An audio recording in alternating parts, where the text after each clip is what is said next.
grief-stricken family mourns the death of its favorite son, John Fitzgerald Kennedy. Their anguish is shared by a disbelieving world, appalled at the brutality of the slaying of the 35th President of the United States.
I feel, based upon what I know now, there was what I would call a benign cover-up.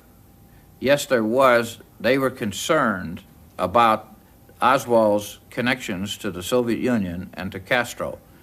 And they were fearful that if the American public were to find this out, they could become so incensed that it could have possibly led to an atomic war. We have the right to know the truth. If we don't have the truth, everything we build on is a lie. It's like building a building on a false foundation. Sooner or later, it's going to crumble. I think we must know what happened in November 22, 1963, in order to be a democracy today. And until the truth is told about that day, then we don't know that they're telling the truth today. Allen Dulles, director of the CIA, until Kennedy fired him, was one of the commissioners responsible for producing the 26-volume Warren Report on the president's assassination. The American media were glowing in their praise of the report, but concluded Lee Harvey Oswald was alone responsible. It was only under closer scrutiny that the superficiality of its findings became clear. The Warren Commission decided that there were 3 shots fired, and the first shot struck the president in the back, exited his throat, went on to strike Governor Connolly in the back and exited in his right chest, and then went through his right wrist and then wound up embedded in his thigh, and the bullet fell out at Parkland Hospital. The Warren Commission also decided the second shot probably missed and flew off into Dealey Plaza somewhere. And the commission decided that the third shot struck the president in the head and killed him. And that's the official version of what happened. And it's interesting, one of the early researchers pointed out that no witness at any time has ever described the assassination as having happened that way. Only the Warren Commission came up with that interpretation, and it's the single assassin theory. On the morning of the assassination, Bill and Gail Newman had gone down to Dealey Plaza with their children to watch the presidential motorcade pass. They were the closest spectators to the tragedy, and their account is echoed by many others who were there. The first 2 shots, I didn't realize what they were, but the third shot, after it was fired, I heard Mrs. Kennedy scream, "Oh no, they've shot Jack," and it was just sort of sent a chill over you. It was just terrible. I can remember seeing the side of the president's ear and head come off. I remember a flash of white and the red and just bits and pieces of flesh exploding from the president's head. At that time, I turned to Gail and said, "That's it, hit the ground." And we turned and hit the ground and covered our children. When the third shot was fired, I thought it came from directly behind towards the grassy knoll behind me. I based that primarily on the third shot from what I saw of the side of the president's head coming off and from the sound of the rifle, the report of the rifle.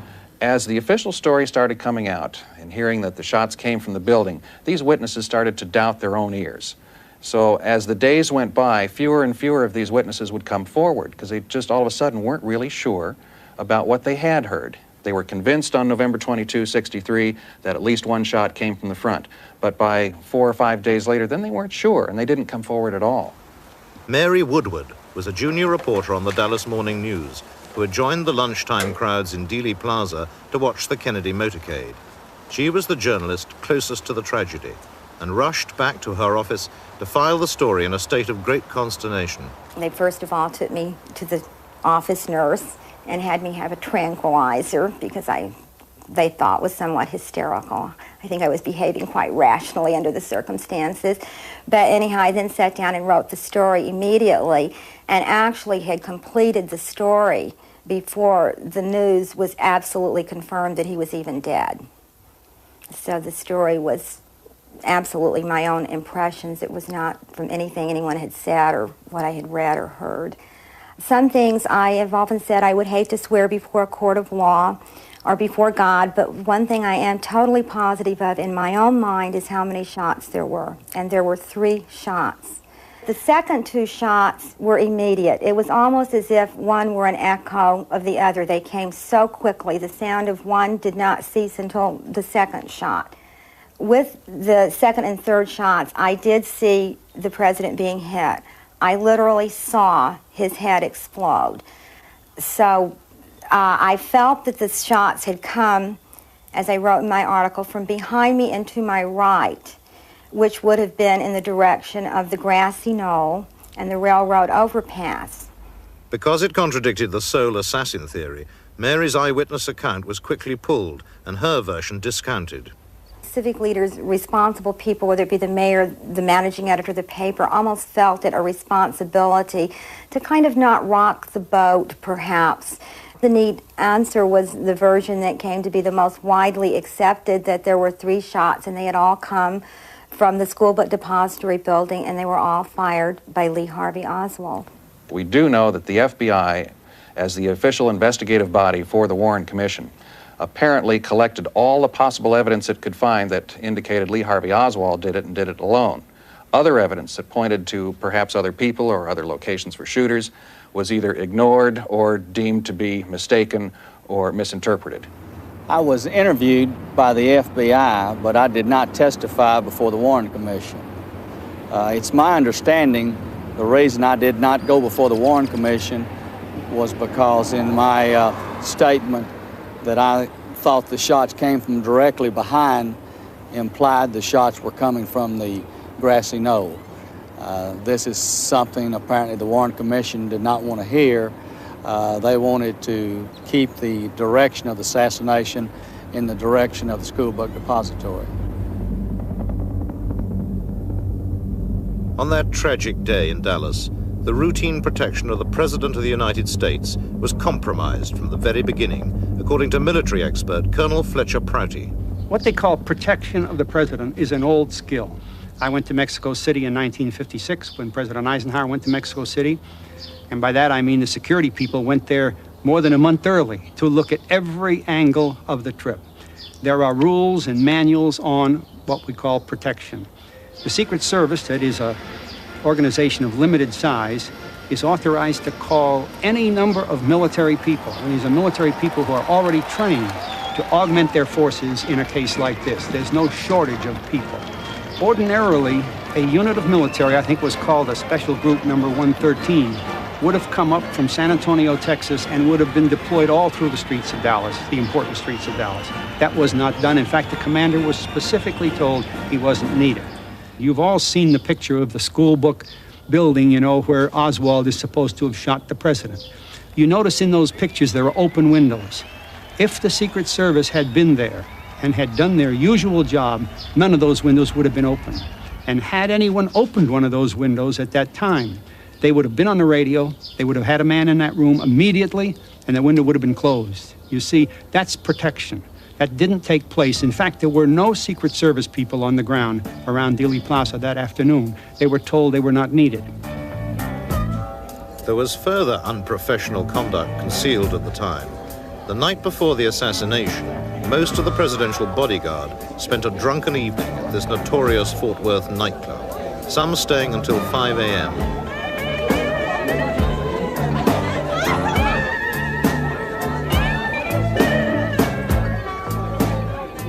Drinking alcohol while on a tour of duty contravened all Secret Service regulations. could well explain their failure to react when the deadly shots strafed the presidential car only hours later in what was to be a classic ambush.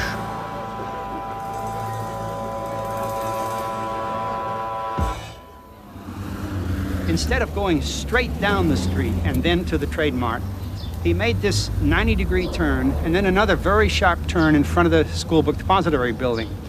Now, the Secret Service have rules against that. The rules are that if the car is slowed down below 44 miles an hour, you must then protect it fully in other ways, such as not digressing and going around corners and all that, because when you slowed him around that corner, you opened up field of fire from 3 directions, behind him, to the side, and from in front. And of course, he was killed right in that position that had been set up by the selection of that route. To this day, the gruesomeness of Kennedy's killing haunts those who were closest to the president.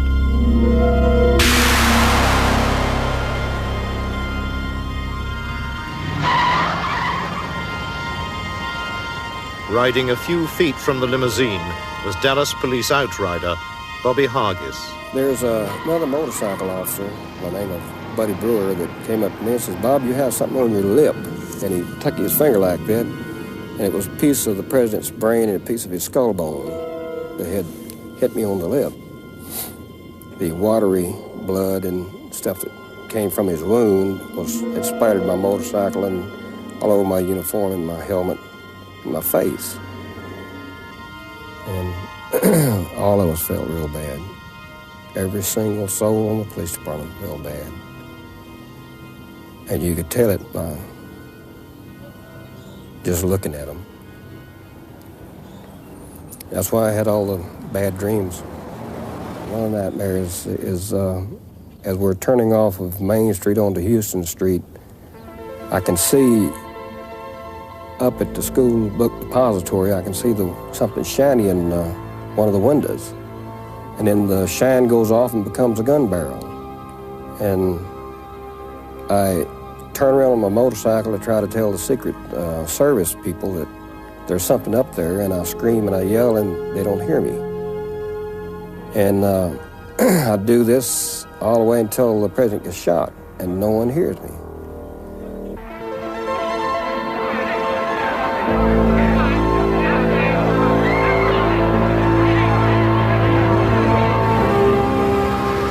In the ensuing chaos, police officers at first acted independently, but within minutes their attention was focused on the Texas School Book Depository building and its open windows. All the floors were systematically searched, but the first hard evidence was discovered in the southeast corner of the 6th floor by Dallas Police Detective Luke Mooney. Immediately saw the area with some books had been stacked up and the window was half open. Now this window was not all the way open, it was only a half pane open, which is something of this nature, high up off the windowsill. And I spotted the spent cartridges. They were lying approximately in this position. The first one was here, the second one was a foot or so from the other one, and then the third one was over in this approximate position, which the open window was like this, more so to speak, but it's an angle. I secured the area and let no one into that particular spot where the sniper's nest was, where I had seen the spent shells, and someone brought the message up that the president was DOA, was deceased. And at that time, you could have heard a pin drop. You talk about touching your heart, it did. And, pardon me. We were standing there talking and trying to reach our composure, and this wasn't brought out in the statement that there was a book there, and she looked over at it, and the was open, and why on this face of this book was about this size was a picture of Christ. And it says, "Christ leads the way."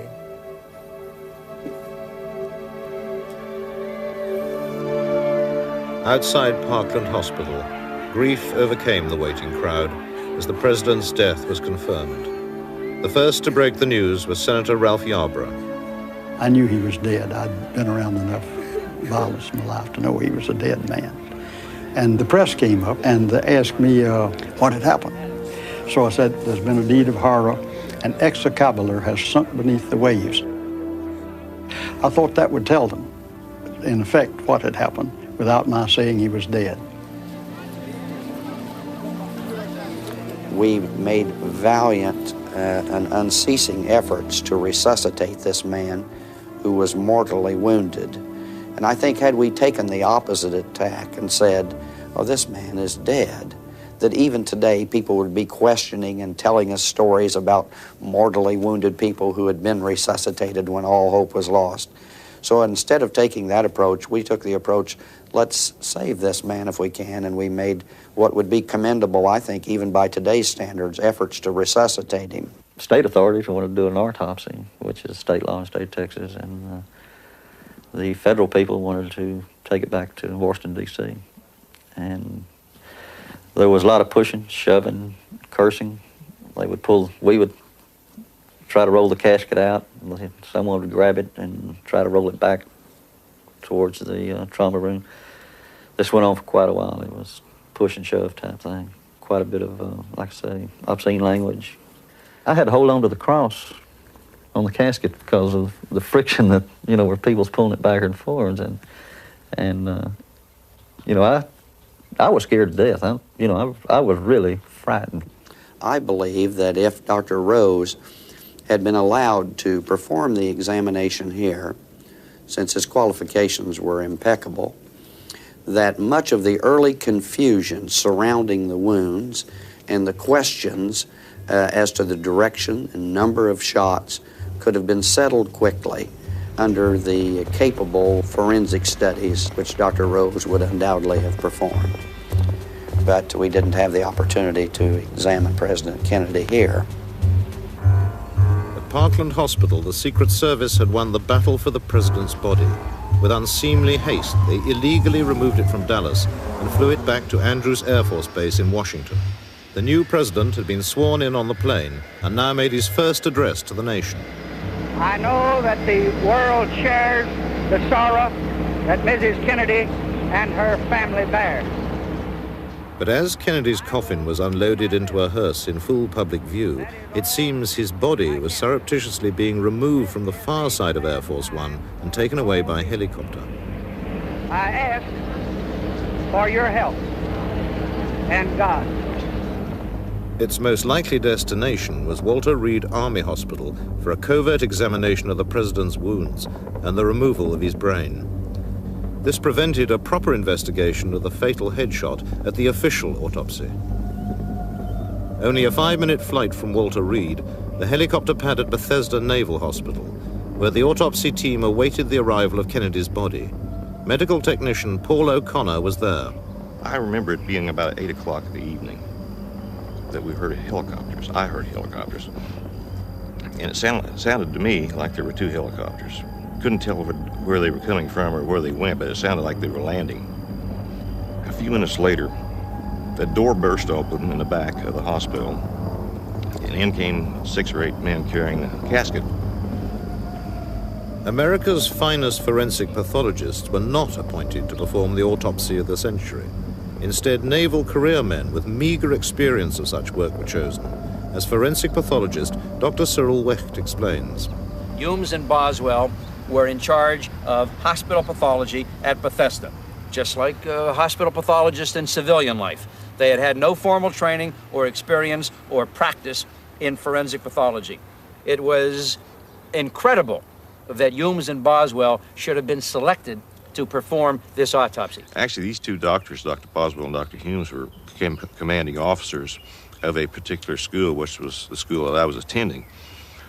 And their jobs in those days was more administrative than it was actually laying the hands on to people to do autopsies and such. I'd never seen them do autopsies all the time that I was there. As a matter of fact, I never even saw them ever come in the morgue. There were, we know, about 33 people officially logged in the autopsy room that night. We know that there was an admiral, there was a general, there were FBI and Secret Service people. And these people, Humes and Boswell, were career military people, just a couple of years shy of retirement. They were not about to stand up and say to their superior officers, we're going to do it our way. No way would they say that. There were kind of mysterious civilian people in civilian clothes were there. It seemed like they commanded a lot of respect and attention, sinister-looking people, that they would come up and look over my shoulder or look over Dr. Boswell's shoulder and run back, and they'd have a little conference in the corner. And then all at once there's an order comes down and says, stop what you're doing and go to the other procedure. And that's the way it was all night. And we just jumped back and forth, back and forth. There was no smooth flow of the procedure at all. So we see that Humes and Boswell were indeed controlled, and we know from their own records that they, Humes and Boswell, were not professionally competent and expert in the realm of forensic pathology. And that's how you got a botched, horribly inadequate, inept, inadequate, superficial medical legal autopsy in the case of John F. Kennedy. But manipulation of the evidence did not end with the legal autopsy. The National Archives in Washington received a metal tray containing all the vital medical materials relating to the case, including the president's brain. An inventory check 3 years after the assassination revealed that these items had vanished. In that inventory of October 30th, 1966, that metal tray containing the brain and the Kodachromes and the microscopic autopsy tissue slides are no longer listed. So somewhere between April of 65 and the end of October 66, these things were literally taken, illegally, stolen, removed from the National Archives. And to this day, as we sit and talk, nobody in the United States government has ever accounted for these missing items. Can you imagine? Can you imagine what this would mean in a routine murder case? I can tell you, as a forensic pathologist testifying in a courtroom, if I came in a murder that not many people cared about, and the other side was asking, where is the brain, and did you examine it, and what did you find, and so on, and I said, well, I chose not to examine it. Where is it? Can you examine it today, or our experts want to examine it? Well, I don't have it any longer. It was discarded, or so on. You know what would happen to that case, probably? The judge would throw it out of the courtroom. But in this case, the government hasn't been concerned, and my colleagues in forensic pathology were not concerned. And yet there's not one of them would ever tolerate that kind of aberrant, unacceptable, unethical, immoral, and illegal procedure or policy in his own office. Not one of them. But in this case, it just rolls off their back, along with the acceptance of the single bullet theory and all the other things. In the confusion following the assassination, the police arrested a dozen suspects in and around Dealey Plaza. All were later released. 3 of those taken into custody were discovered in the marshalling yards close to the book depository, hiding in a railroad boxcar which was about to leave the area. No official record exists of who they were or what they were doing, yet their arrest was widely photographed by the press. They have become known as the 3 Tramps. It was determined in late 1970s and early 1980s that one of the 3 tramps, the taller of the 3, bore a striking resemblance to a man by the name of Charles V. Harrelson, who was convicted of killing a federal judge in San Antonio, Texas. A man who claims to have killed at least 5 people previously, has been tried for some of those, and a man who has all of the right connections. Charles Harrelson is one of America's most notorious criminals. He's currently serving a life sentence for murder in a maximum security jail. On November 22nd, 1963, I was with a friend at 12:30 in the afternoon having lunch at a restaurant in Houston, Texas. It wouldn't be the first time I've been accused of being somewhere I wasn't, and it probably won't be the last. But no, I did not kill John Kennedy. He's connected to organized crime figures, the Dallas Underworld, Santos Traficante, Carlos Marcello, R.D. Matthews considered the strong-arm man in Dallas in 1963, and Ruby claimed that he was his best friend. So you have all of these connections, and though they don't say specifically, hey, Charles Harrelson is guilty of participating in the murder of the President Kennedy, but there is significant evidence that would make, I think, any investigator want to look at Mr. Harrelson very, very closely. That is a photograph of one of three so-called tramps who were apprehended and then mysteriously disappeared on the day of the Kennedy assassination. And the fellow was, I'm told, at one time positively identified as myself, which is ludicrous if you look at the man. I was 25 the day Kennedy was assassinated, and I would say that gentleman is probably in his mid to late 30s at the very least. But the facial structures isn't even close. Mr. Harrelson's photograph was given along with the tall tramp photographs to forensic anthropologists, two independent bodies or people, and they came back with a report that there was a 90 to 95% probability that the photograph of the tall tramp arrested in connection with the president's killing and Charles V. Harrelson arrested for the death of a federal judge were one and the same. Now that's amazing, isn't it? I would say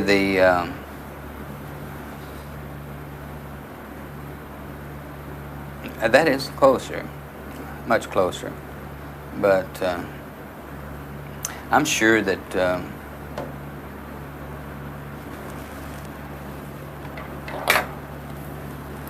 here again, the person is probably in his 30s, and the brow ridge isn't the same here, but it does look it looks a lot more like me, I would say, this view than does the other. Are they the same person? Yeah. Big Bird? Yes. It's amazing. But no, I don't know the gentleman, and never did know them. Everyone who was involved in that thing has been eliminated. Had I been involved in it, I would have been killed. Had I been approached to be involved in it, I would have laughed. Because it's obviously a case of immolation. You're going to destroy yourself by doing something like that, because the agency involved in carrying out this assassination cannot have someone with first-hand information regarding the assassination. No way. The country would destruct if that came forth. Also kept under wraps and not investigated was the criminal underworld of strip club owner Jack Ruby, Oswald's executioner.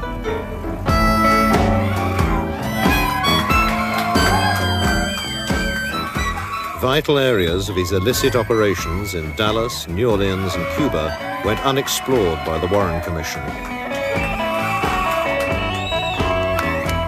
But Ruby's twilight world held many of the secrets behind the assassination.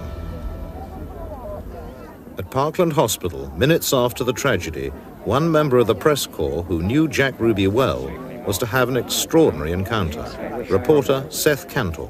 Just after I entered, there was a group of nurses and doctors standing around with a lot of concern, and Jack Ruby came up to me.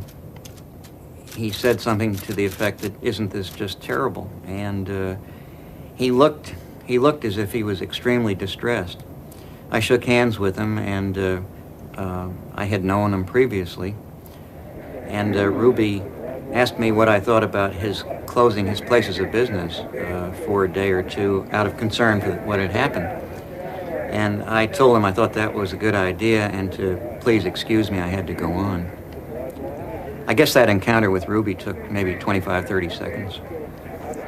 It was very clear to me who I had talked to, and who I had called by name, and who had called me by name, and who I had shaken hands with and everything. But when the Warren Commission report came out, they said that probably under the stress of everything that was going on, that I most likely was confused and that I talked to Ruby at the police station several hours later. Ruby denied he'd been at Parkland, and the Warren Commission believed him rather than Seth Cantor. I was dismayed when I picked up my copy of the Warren Commission report and discovered what they had decided about my testimony. And among other things, I immediately began to wonder, who else they had talked to, who they chose not to believe, and why. A pristine bullet, which the commission was to allege had wounded both Kennedy and Connolly, magically appeared on a stretcher at Parkland. Jack Ruby's coincidental appearance inside the hospital was not the only fact the commissioners chose to ignore. They certainly didn't want to go into the fact that members of the United States underworld were dealing with the CIA in connection with plans to get rid of Castro. Lyndon Johnson was very anxious for the Warren Commission to complete its work, to button things up and get out a report. And they were not anxious at all to open up areas of doubt or areas which needed further investigation. And one of those areas was the Jack Ruby business. Ruby claimed he acted on impulse when he shot Oswald. His real motives were never explored. The Warren Commission believed everything Jack Ruby chose to tell them, including how he penetrated the basement security of Dallas Police Headquarters in order to kill Oswald. I don't believe that Ruby entered the basement of the Dallas Police Station by way of the ramp from Main Street, which is the fiction that came about not long after he was arrested for killing Oswald. The policeman on duty at the top of the ramp was given a lie detector test, and he insisted that Ruby did not pass him at any time, and the lie detector test given by the police department bore that out. Jack Ruby did not come down that ramp. I'll go to my grave saying he didn't come down that ramp. If anybody could have ever proved to me beyond a reasonable doubt that he came down that ramp, I feel that I was man enough to admit that, yes, maybe I made a mistake or was negligent in some area. But no, nobody's ever proved that to me, and I'll go to my grave saying that man did not come down that ramp. Only 4 minutes before he gunned down Oswald in the basement, Ruby had been at the Western Union office on Main Street, cabling money to one of his strippers. According to the commission account, he then walked down the street and simply slipped down the basement ramp unnoticed by Officer Vaughan, a view denied by researcher Larry Harris. Well, clearly, Jack Ruby did not enter the basement via the Main Street ramp, as the Warren Commission concluded.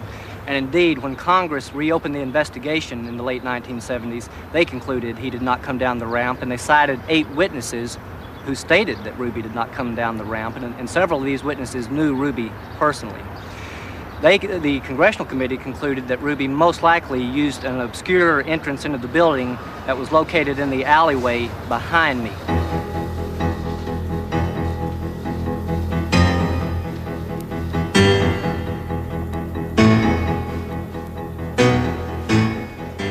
There, he would have proceeded into the lobby to an unlocked door that led directly into the basement.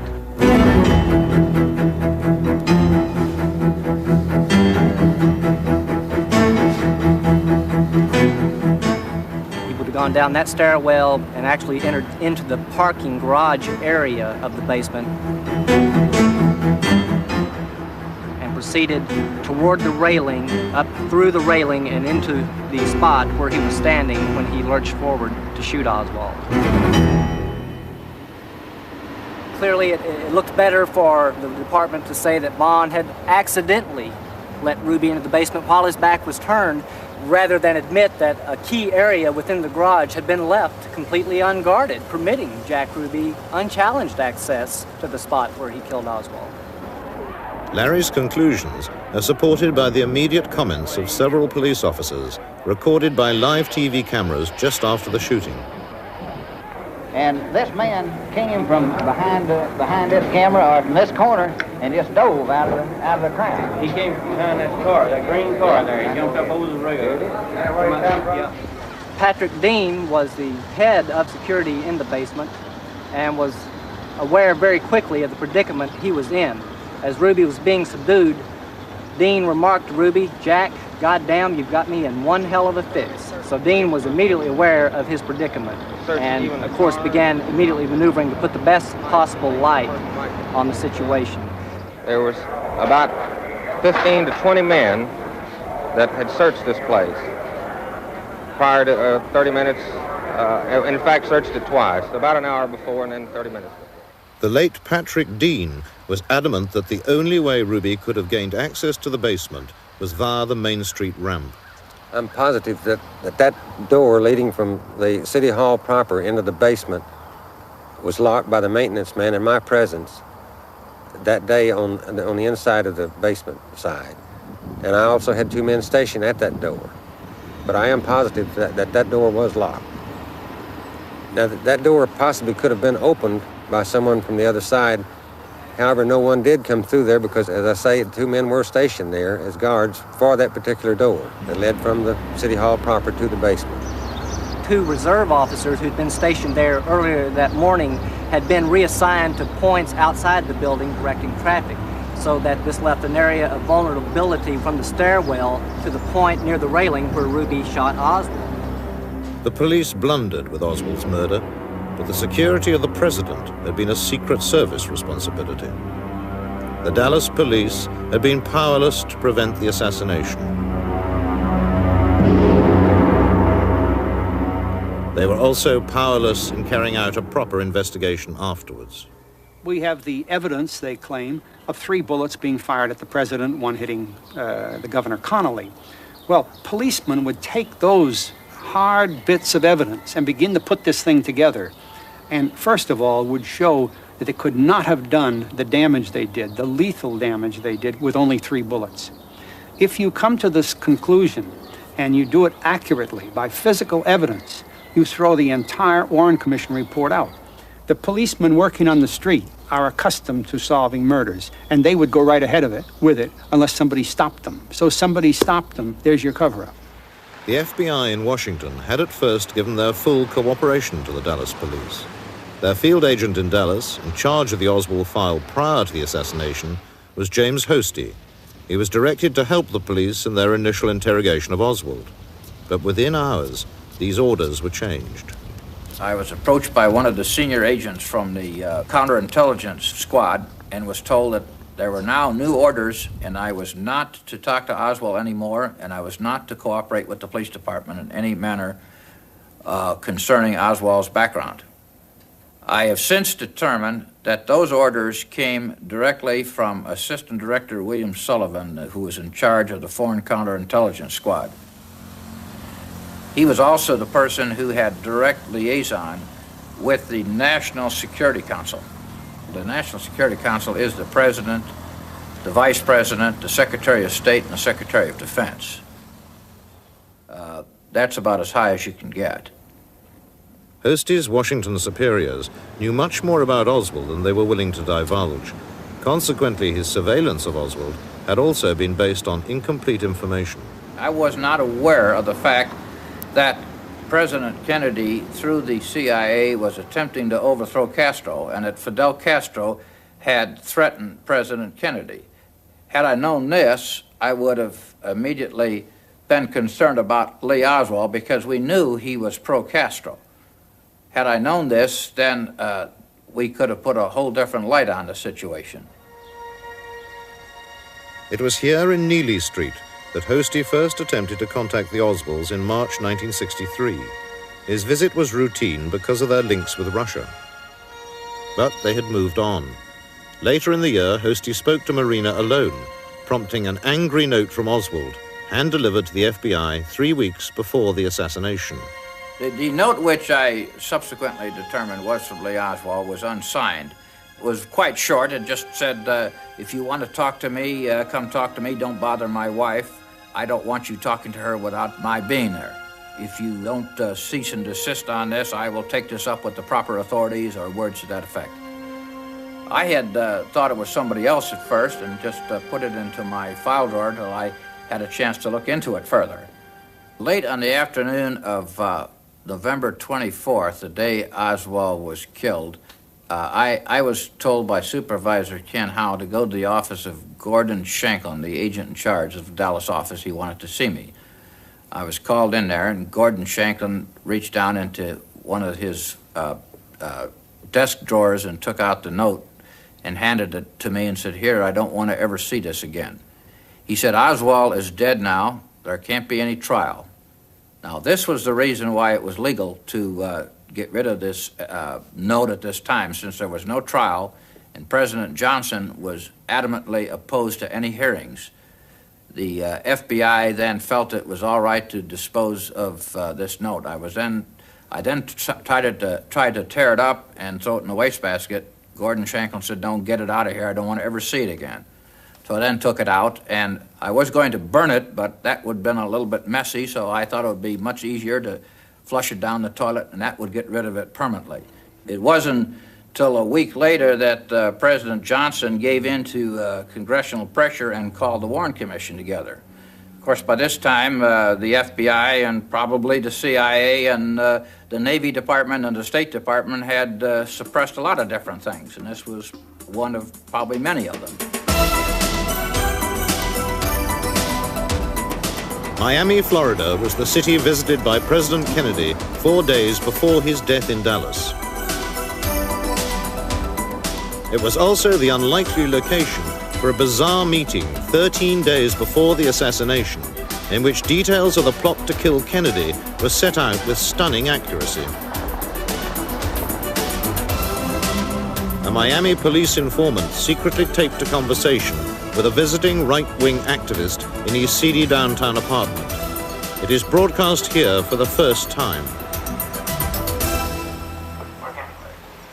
I don't know, Kennedy's coming here, I think on the 18th or something like that, to make some kind of speech.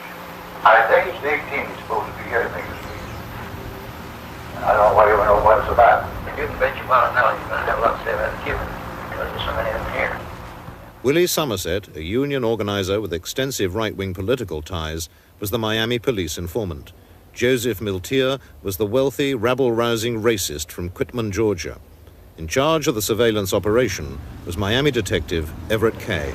Well, we had to set up the tape recorder in Somerset's apartment in order to make the recording where he met with this other man, Miltier. In order to do so, it was a very large tape recorder that was made especially for intelligence work, weighing approximately 40 pounds. I carried it to the 3rd floor of his apartment, placed it in a closet, and then ran the microphone around the baseboard in the kitchen, and the microphone was hidden by the chairs where Miltier and Somerset were to have their meeting. More bodyguards, it's more easy to get him. Huh? More bodyguards, it's more easy it is to get him. Well, how the hell do you figure the best way would be to get him? From an office building with a high-powered rifle. You think he knows his among-men? Sure he is. Sure he is. And they're going to really try to kill him, huh? Oh, yeah. Get this Kennedy, I'll tell you, it's going to be a hard proposition, I believe. Now, you may haven't figured out to get him, you may have figured out to get him off the building that, but I don't know how them Secret Service, they never cover all them off the buildings and anywhere he's going. Do you know whether they do that or not? Well, lady, if they have any suspicion, they would, of course. But without suspicion, the chance are they would. Wouldn't have to take him out there, take it up there in pieces. Somebody, take it out.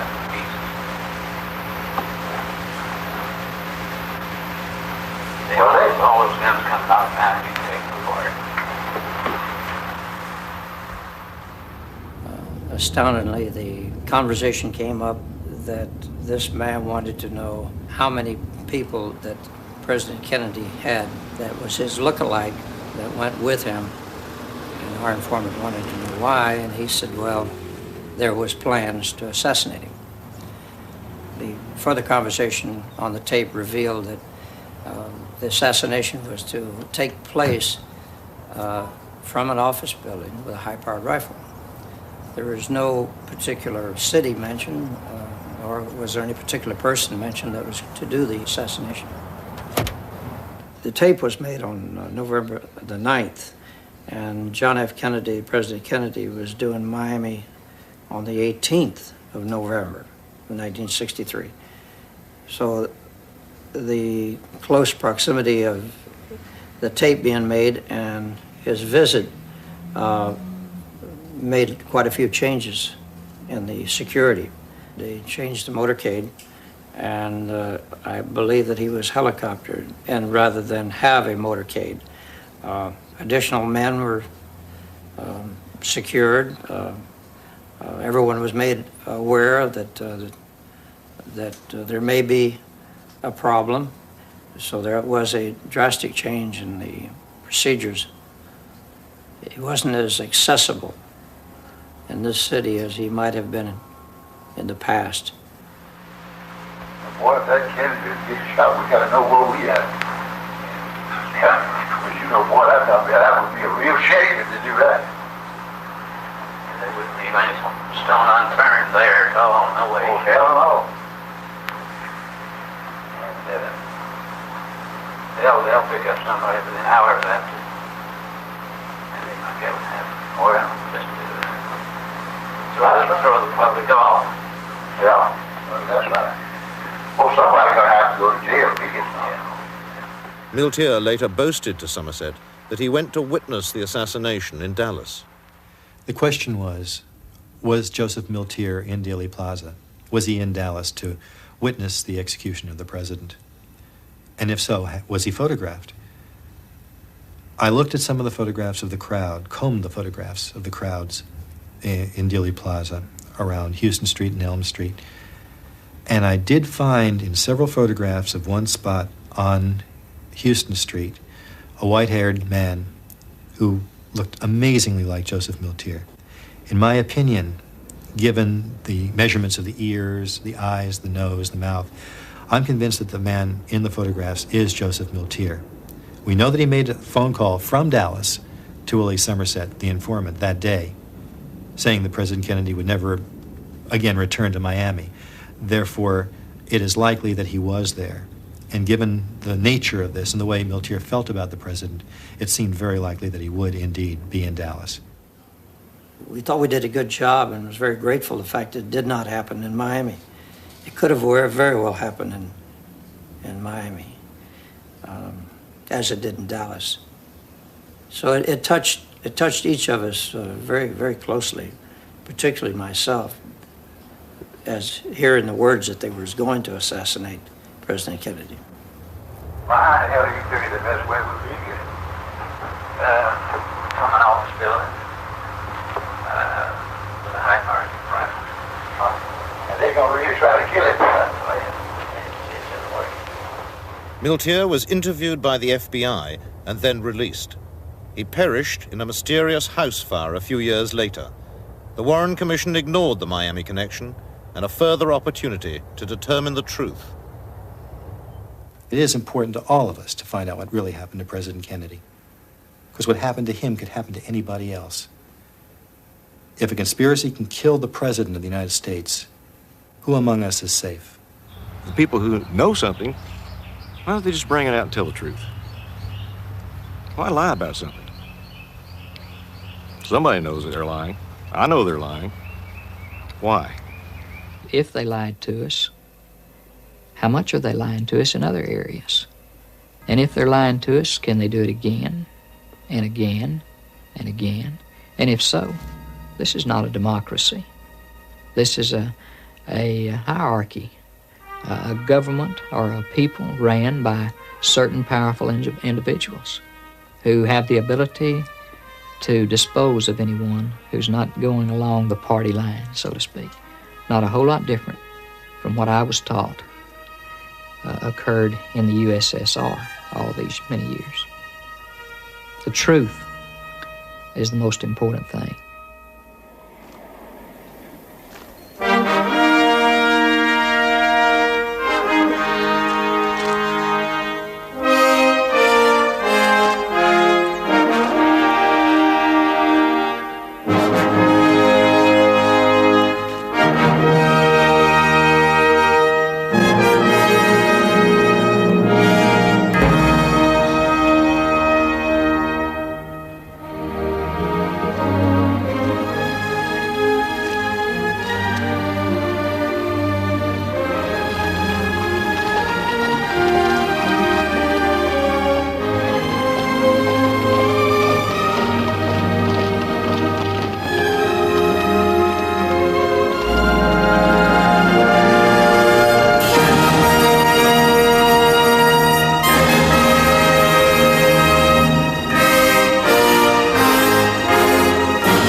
interesting, one of the early researchers pointed out that no witness at any time has ever described the assassination as having happened that way.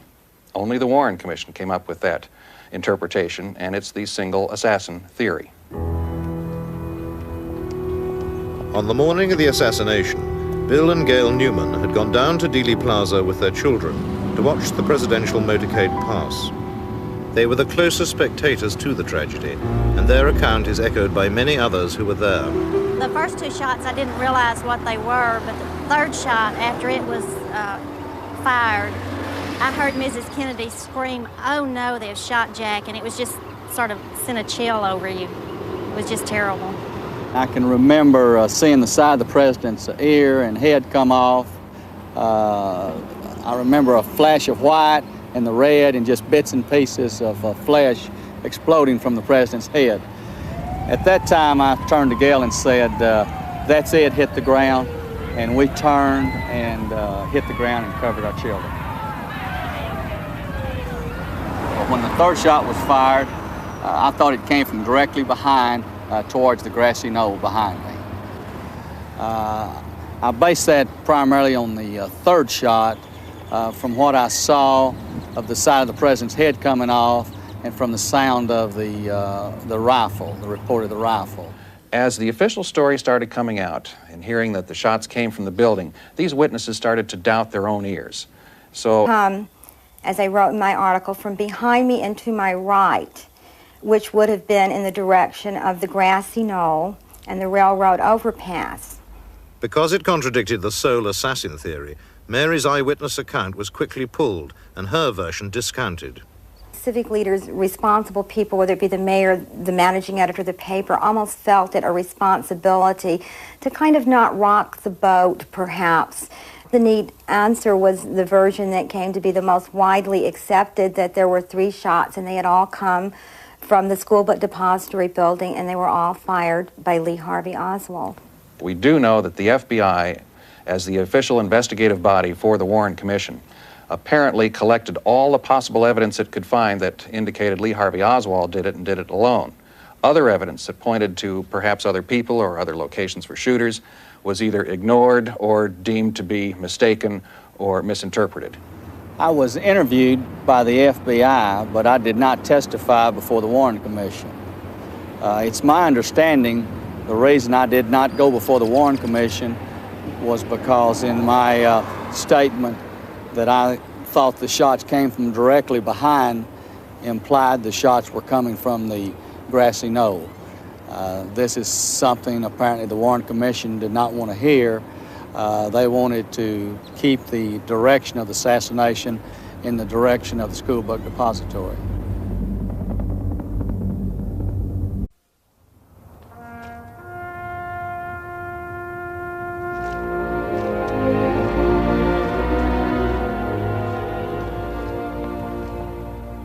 A grief-stricken family mourns the death of its favorite son, John Fitzgerald Kennedy. Their anguish is shared by a disbelieving world, appalled at the brutality of the slaying of the 35th President of the United States.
I feel, based upon what I know now, there was what I would call a benign cover-up.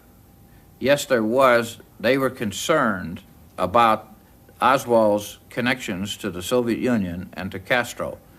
And they were fearful that if the American public were to find this out, they could become so incensed that it could have possibly led to an atomic war. We have the right to know the truth. If we don't have the truth, everything we build on is a lie. It's like building a building on a false foundation. Sooner or later, it's going to crumble. I think we must know what happened in November 22, 1963, in order to be a democracy today. And until the truth is told about that day, then we don't know that they're telling the truth today. Allen Dulles, director of the CIA, until Kennedy fired him, was one of the commissioners responsible for producing the 26-volume Warren Report on the president's assassination. The American media were glowing in their praise of the report that concluded Lee Harvey Oswald was alone responsible. It was only under closer scrutiny that the superficiality of its findings became clear. The Warren Commission decided that there were 3 shots fired, and the first shot struck the president in the back, exited his throat, went on to strike Governor Connolly in the back and exited in his right chest, and then went through his right wrist and then wound up embedded in his thigh, and the bullet fell out at Parkland Hospital. The Warren Commission also decided the second shot probably missed and flew off into Dealey Plaza somewhere. And the commission decided that the third shot struck the president in the head and killed him. And that's the official version of what happened. As the days went by, fewer and fewer of these witnesses would come forward because they just all of a sudden weren't really sure about what they had heard. They were convinced on November 22, 63 that at least one shot came from the front. But by 4 or 5 days later, then they weren't sure and they didn't come forward at all. Mary Woodward was a junior reporter on the Dallas Morning News who had joined the lunchtime crowds in Dealey Plaza to watch the Kennedy motorcade. She was the journalist closest to the tragedy and rushed back to her office to file the story in a state of great consternation.